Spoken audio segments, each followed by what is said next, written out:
Bienvenue tout le monde à l'épisode numéro 3, La famille, le podcast immobilier. Et aujourd'hui, on parle des changements du marché immobilier parce que peut-être que vous êtes présentement en vente ou que vous cherchez à vendre, puis vous vivez un certain stress, une certaine anxiété par rapport au marché immobilier. Et je veux en parler parce qu'on entend des titres alarmants. Et aujourd'hui, là, je vous le dis, je prends une grosse tasse de réalisme, de transparence, d'authenticité, puis je vous parle de plusieurs statistiques. C'est le sujet présentement qui est le plus demandé, le plus jasé. L'immobilier, là, ça fait partie du quotidien de tout le monde parce que se loger, là, c'est dans les besoins de base. Puis présentement, se loger autant locataire que propriétaire, c'est pas facile. Puis là, la première chose, là, je vais vous parler, moi, ça fait 8 ans que je suis courtier immobilier. Fait que j'ai pas juste vécu le marché de la COVID, là. Je suis pas un jeune courtier de là, 1 an et demi, 2 ans, puis pour moi, là, l'assurenchère, puis vendre en 2 jours, puis c'est pas normal pour moi. Est-ce que je me suis habitué rapidement à ce genre de transaction-là? C'est sûr que oui. Comme les clients ont de la difficulté à s'habituer à ce marché-là, moi, je me suis habitué quand même relativement assez rapidement parce que je dois conseiller les clients dans le marché. Mais je connais un autre type de marché. Puis soyons clairs, là, le marché immobilier n'est pas en train de crasher. Zéro. Il n'y a pas de crash immobilier présentement. Le marché est en train de se normaliser. Puis ça, c'est le terme qu'il faut se rentrer dans la tête présentement. Là. Le marché est en train de se normaliser. Est-ce que c'est un bon marché, un mauvais marché? Ben, c'est justement ça qu'on va voir aujourd'hui parce qu'on va voir le prix de vente médian et pas le prix de vente moyen. Là, je me suis fait chicaner ces réseaux sociaux régulièrement et rigoureusement parce que je prenais le prix de vente moyen. Là, je vais vous parler du prix de vente médian. Le nombre de ventes effectuées, les inscriptions en vigueur, les délais de vente, les pourcentages de négociation, puis les pourcentages d'intérêt. Puis là, on va faire ça là, de 2016 jusqu'à maintenant pour avoir un portrait clair de l'immobilier dans le temps. Fait que est-ce que ça va mieux? Est-ce que ça va moins bien? Est-ce qu'on a déjà vécu ce genre de mouvement-là, de changement-là, de normalisation-là? C'est ça qu'on va voir aujourd'hui. Mon but, là, c'est de vous donner les outils de réflexion statistique nécessaires pour la réalisation de votre projet ou juste pour votre connaissance parce que il y a beaucoup de stress, beaucoup d'anxiété présentement autour de l'immobilier puis autour de la location. Puis c'est important au moins d'avoir les bons outils pour analyser tout ça. Premièrement, on va voir le prix de vente médian de 2016 à 2022 pour toute l'Estrie. Je n'ai pas fait le Québec, j'ai fait l'Estrie parce que c'est un secteur qui me touche. Je suis là, j'œuvre dans le marché de l'Estrie à 90% de mes transactions. Fait que j'ai décidé de prendre le marché de l'Estrie, qui est quand même relativement assez grand, là, en kilomètres carrés, c'est un grand secteur.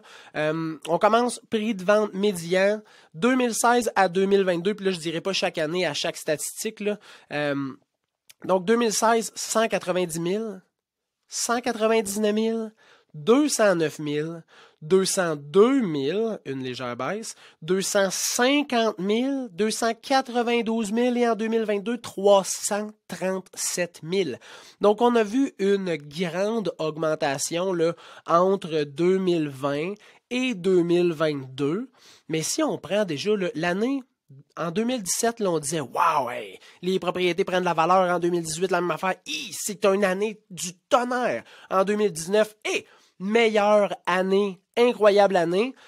Puis là, 2022, on a un prix médian de 337 000 qui est largement plus que 2019, 2018, 2017, 2016. Puis on dit quand même que c'est un marché qui est présentement en train de crasher. Faut relativiser tout ça, là. C'est super important. Là. Le prix de vente est définitivement plus élevé qu'avant la COVID et que tous les années avant. Donc, on a présentement une santé là, dans le prix médian de vente des propriétés. Puis, je veux vous conter une petite histoire. J'ai rencontré des clients, puis eux ont acheté là, un bon bout de temps. Puis là, je fais l'évaluation, puis j'arrive avec l'évaluation, je lui montre les comparables, je lui explique un peu le marché présentement, les délais de vente, les prix de vente, puis j'essaie de les conscientiser dans la normalisation du marché, puis je leur expose deux stratégies différentes. Je dis, vous pouvez la mettre sur le marché à 450, par contre, on est vraiment dans le haut de la fourchette, puis ça aurait été un prix qu'on aurait pu définitivement vendre en avril, mai, juin passé. Actuellement, je vous conseille d'y aller avec 425 000 $. La réponse que j'ai eue, c'est « Mais là, je ne veux pas la donner quand même. » là. Le propriétaire a sûrement, puis là, je ne veux pas rentrer dans les détails, mais payé genre 240 000 $ pour sa maison. Ça fait une dizaine d'années qu'il est là. Pas d'investi d'argent là, dans les modifications, pas refait la cuisine, pas refait les salles de bain, pas... Puis on parle de à peu près 200 000 de plus en 10 ans. Ça veut dire 20 000 de gains par année. Puis la réponse que j'ai eue, c'est « Ben là, je ne vais pas la donner quand même. » là. Puis je comprends cette réponse-là. Puis j'ai beaucoup d'empathie dans sa situation, dans la réflexion. Puis j'imagine que mon Dieu qui aurait aimé ça, pouvoir vendre sa propriété, pic COVID, mais là, c'est plus le temps. C'est plus le moment. C'est un marché qui tend à se normaliser, mais il faut aussi normaliser nos réflexions. T'sais. Fait que ça, c'est une histoire, mais qui en reflète beaucoup d'autres. T'sais, beaucoup d'autres interactions, rencontres que j'ai eues avec les clients, puis c'est sensiblement le message que je me fais dire « Ah, mais là, je ne veux pas la donner. » Les gains sont excellents si tu as acheté ta maison il y a 10 ans. T'sais. C'est juste qu'ils sont moins bons qu'en avril puis en mai 2022, mais sont définitivement mieux qu'en 2019, 2018, 2017 puis toutes les années avant. Parlons maintenant du nombre de ventes effectuées 2016 à 2022. 4130, ça c'est en 2016, 4130 ventes. 4163, 4399, 4934, 6320 en 2020, 5474 en 2021, qui était une année incroyable. Puis 4174 actuellement, le rajoute à peu près 500, fait je te dirais comme 4700, 4800, c'est pas mal les projections de cette année en Estrie. 4800, là, on est quand même plus élevé qu'en 2018, plus élevé qu'en 2017, plus élevé qu'en 2016, puis à peu près égal qu'en 2019, qui était, rappelons-nous, une année incroyable en immobilier. Fait qu'il y a une baisse par rapport à 2021 puis par rapport à 2020. C'est normal, tu sais. Le taux d'intérêt est plus élevé. Fait que c'est normal qu'il y ait moins de ventes parce que les gens ont moins de pouvoir d'achat. Je vous ai fait le calcul, là, un prêt hypothécaire de 400 000 $ à 1,3 % parce qu'on pouvait avoir ça. Moi, j'ai eu la chance d'avoir ça, puis malheureusement, j'ai signé variable, puis là, présentement, je te confirme, sacrament que c'est pas mon taux d'intérêt. J'espère que ma femme va pas écouter le podcast parce qu'elle va probablement écrire partout. Tu l'avais dit. En tout cas, je te l'avais dit. Puis là, on a acheté 2 chalets à taux variable. Tu l'avais dit. Tu l'avais dit. Mais écoute, j'ai essayé. T'sais. Fait qu'un prêt immobilier de 400 000 $ à 1,3 % d'intérêt, c'est 1561 $ de mensualité. La même chose, mais à 5,5 %, 2450. Fait que c'est genre 10 000 $ de plus par année de paiement de prêt hypothécaire. Fait que tu comprends bien la différence que ça fait pour les acheteurs. Là, là on n'est plus dans le même game, pantoute. Ça n'a pas rapport. Fait que c'est sûr que les gens ont moins le goût d'acheter en fou. Là, d'un autre côté, la location, c'est pas plus facile et c'est pas plus avantageux. Fait que les gens comprennent qu'il faut qu'ils deviennent propriétaires. Mais c'est moins invitant que ce l'était quand on était à 1,3 % d'intérêt. Tu le comprends bien. Ça, c'est sûr et certain. En termes d'inscription en vigueur, donc ça, c'est le bassin de propriété disponible pour les acheteurs. 2016, on continue 2016 à 2022. 4 940, 4 356, 3 762, 3 216, 1500, 1013, puis 1539 cette année. Fait que tu comprends bien qu'on était en baisse déjà depuis un bon bout de temps. C'est pas juste l'an passé là, qu'il y a eu une descente puis un manque d'inventaire. C'est depuis 2016 et même avant ça que lentement, l'inventaire commençait à s'essouffler. Puis qu'est-ce que ça fait quand il manque de propriété? Ben, il y a moins d'offres que de demandes. Puis les prix continue à augmenter, puis il y a une prise de valeur sur les propriétés. Puis c'est ça qu'on a vu, hein. Rappelez-vous les prix de vente médians que je vous avais dit, là, de 190 000 à 337 000, il y a eu une grande croissance. Ben, dans l'inventaire, il y a eu une grande décroissance. Puis là, présentement, l'inventaire est lentement en train de se regarnir, mais on parle de 1539 propriétés disponibles versus 4900 en 2016. Tu comprends bien qu'il en manque encore. Là, c'est sûr et certain. Fait, est-ce qu'on est dans un marché équilibré? Non. Mais est-ce qu'on tend à normaliser les transactions de plus en plus? Oui, définitivement. En termes de délai de vente moyen, on part toujours de 2016 jusqu'à 2022. 451 jours, 451 jours, shit, ça prend 1 an et quart à vendre une maison. Je recommence. 151 jours, 148 jours, 143 jours, 129 jours, 112 jours, 53 jours et 42 jours. C'est définitivement plus rapide vendre une propriété parce qu'il y en a moins sur le marché, puis qu'il y a tout de même beaucoup d'acheteurs. C'est toujours l'offre et la demande. Les gens, des fois, ils disent « Ouais, c'est les courtiers qui créent ça. » Les courtiers créent rien pantoute. Les courtiers s'adaptent puis essayent d'aider le propriétaire puis l'acheteur à réaliser le plein potentiel de leur transaction dans le marché dans lequel présentement ils sont. Mais le courtier immobilier, c'est pas lui qui fait de la magie puis qui décide le marché, comment il va aller. Lui, il s'adapte puis il donne les outils nécessaires pour réussir les projets immobiliers. Fait qu'on voit que c'est définitivement plus rapide de vendre une propriété présentement. Puis tu vois, ça suit le nombre d'inscriptions. À moins qu'il y ait d'inscriptions en vigueur, plus le délai est rapide parce qu'il n'y a pas beaucoup d'offres pour le nombre de demandes. Puis ça, ben, ça fait aussi une croissance au niveau du prix vendu.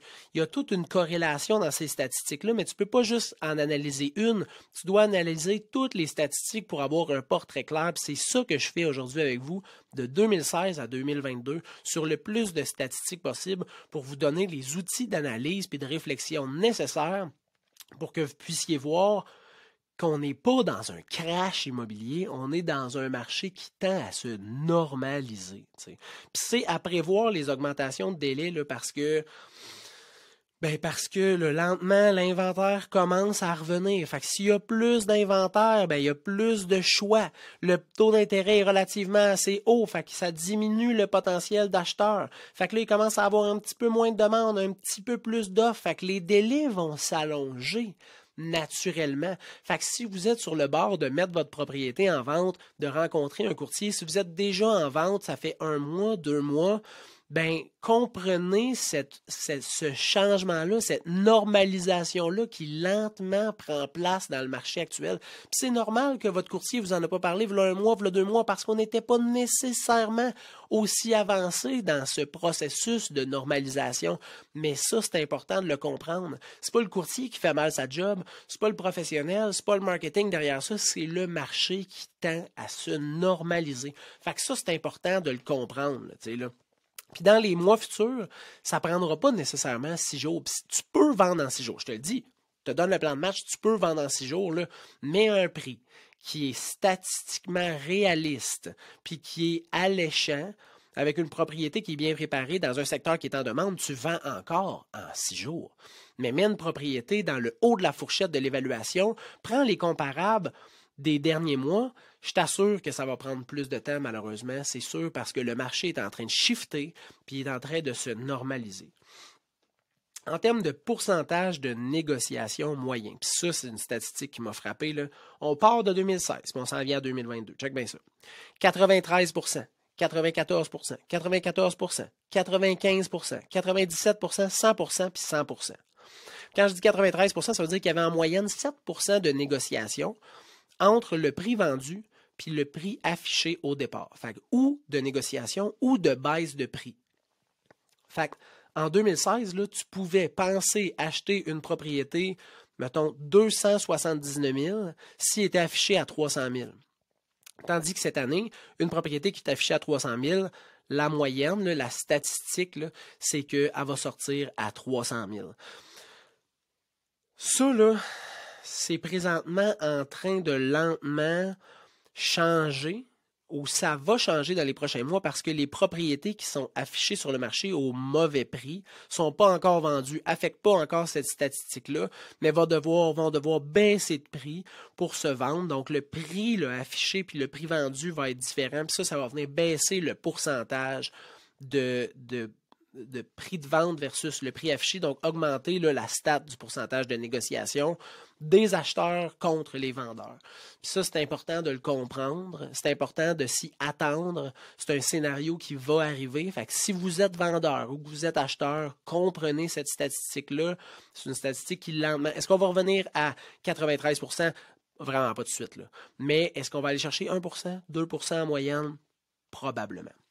Je voulais vous faire aussi un petit topo sur le taux directeur au fil des années pour qu'on puisse regarder un peu là, à quoi ça ressemblait. Puis là, on va partir de plus loin, on va partir de 2007. Okay? Puis là, on va voir que le taux était quand même, on va pas dire historiquement bas, mais était réellement bas. En 2007, le taux directeur 4,25%. Puis là, je ne suis pas un professionnel de l'hypothèque, absolument pas. C'est pas mon rôle, c'est pas mes compétences. Je suis allé sur Internet, je suis allé chercher le plus d'informations possible, puis je vous rapporte ça dans cette capsule-là, dans ce podcast-là, pour venir appuyer un peu les analyses que j'en fais. 2007, taux directeur 4,25%. 2008, 1,5%. 2009, 0,25%. 2010, 0,5%. 2015, 0,75%. 2017, 1%. 2018, 1,75%. 2020, 0,25%. Puis 2022, 3,75%. Ça, de mémoire, je pense que la compilation a arrêté en octobre sur le site où j'ai regardé ça. Donc, le pouvoir d'achat actuellement est moins fort qu'il était l'an passé puis l'autre année d'avant. Fait que c'est normal que si le pouvoir d'achat est moins grand, les acheteurs se bousculent moins à la porte pour venir visiter, pour venir acheter, pour tout court devenir passer de locataire à propriétaire. Fait que ça affecte le marché. Ça affecte le nombre de ventes en diminution. Ça affecte aussi le prix de vente qui risque éventuellement de probablement prendre un peu de recul. Ça affecte le nombre d'inscriptions en vigueur parce qu'il y a des propriétés qui restent sur le marché plus longtemps. Ça va affecter le délai de vente parce que ça va prendre plus longtemps pour vendre une propriété. Pas démesurément plus longtemps. Vraiment, probablement plus rapide que 2016, 2017, 2018, 2019, mais peut-être un petit peu plus de temps que cette année, là, 2022, puis que 2021. Ça risque de revenir un petit peu plus à la norme. On parle de normalisation. Hein? Puis le pourcentage de négociation risque d'être peut-être un peu plus grand parce que les gens vont regarder le paiement puis vont faire avec les rénaux qu'on a besoin de faire, on aurait besoin d'aller chercher en négociation sur le prix affiché. T'sais, on aurait besoin de temps pour refaire la cuisine ou pour ci ou pour ça ou pour refaire la toiture parce que la toiture est due. Fait que ça sera plus juste on s'en sac, on va le mettre après réno puis on va le mettre par-dessus la maison. Non. Ça va être calculé dans leur projet avant même de prendre possession, puis ça va être calculé dans leur offre d'achat quand ils vont déposer. Fait que ça, c'est les statistiques que je voulais vous parler aujourd'hui. C'est des statistiques super intéressantes. C'est une analyse qui était nécessaire, puis une compréhension qu'on a besoin d'avoir qui est vraiment importante si on se lance dans un achat ou si on est en vente présentement ou on se lance dans un projet de vente éventuel. La normalisation du marché, c'est ça le terme, je pense, qui est le plus juste pour le marché actuel. C'est pas un crash. C'est pas un recul, c'est une normalisation. Le marché est encore excellent pour les deux parties présentement, mais il faut juste bien le comprendre pour avoir des attentes qui sont atteignables. Au niveau là, des vendeurs, je vais faire un petit résumé, là, puis je regarde en bas parce que pour ceux qui me regardent sur vidéo, sur Spotify ou sur YouTube, je me suis pris des notes parce que c'était un podcast qui était relativement assez complet, c'est pas juste mon point de vue. Au niveau des vendeurs, là, il y a eu quand même une belle augmentation de la valeur dans les dernières années. Fait que vous ne la donnerez pas, votre maison, mais vous n'irez pas chercher le même montant qu'en avril 2022, c'est pas vrai. C'est plus vrai, malheureusement. Puis ça, c'est un marché qui est en train de changer, puis il faut changer avec lui puis s'adapter, tu sais. Il faut avoir un certain réalisme, puis des attentes qui sont moins explosives.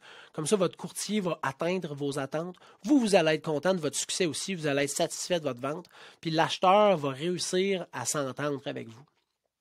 Pour l'acheteur, l'offre et la demande lentement se stabilisent. Fait que c'est une bonne chose pour toi si tu te lances dans un projet d'achat. Le marché là, se normalise présentement, puis les conditions là, peuvent être présentes. Fait que tu sais, les 12 offres avec 10 pas de conditions d'inspection, là, on en verra potentiellement plus.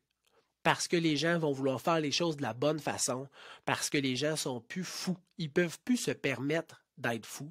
Les acheteurs, là, vous pouvez plus vous permettre d'être démesuré dans vos offres d'achat. Il faut être réfléchi, préparé, parce qu'avec le taux d'intérêt actuel, puis avec les valeurs qui fluctuent, hein, peut-être à la baisse un peu, peut-être à la hausse dans les prochaines années, il faut prendre en considération tout ça, puis être préparé, puis avoir un bon plan de match d'achat. J'espère que vous avez apprécié ce podcast-là, cette capsule-là. Moi, pour moi, ça m'a fait du bien d'analyser ça parce que des fois, je me remettais en question, assurément sur mon discours avec les vendeurs, parce que après avoir fait cette analyse-là, le mot normalisation risque de ressortir dans mes rencontres avec les acheteurs, avec les vendeurs, dans mes visites libres, dans mes présentations pour la prise d'un mandat. La normalisation du marché, c'est quelque chose qui est à comprendre. Ça va améliorer les interactions entre toutes les parties qui œuvrent dans l'immobilier pour les prochains mois, la prochaine année. Parce que si on comprend ça, nos attentes sont définitivement plus réalistes et on va être capable de tout le monde avoir un sentiment de réussite dans nos projets immobiliers. Je vous souhaite une super bonne journée. Je vous remercie d'avoir participé, d'avoir écouté à ce podcast-là, de l'avoir regardé sur YouTube, d'avoir interagi sur TikTok, sur mes propos, sur les stats que je vous dis. Je trouve ça vraiment le fun que vous me suiviez et je vous dis à l'épisode 4. On se revoit bientôt. Bye.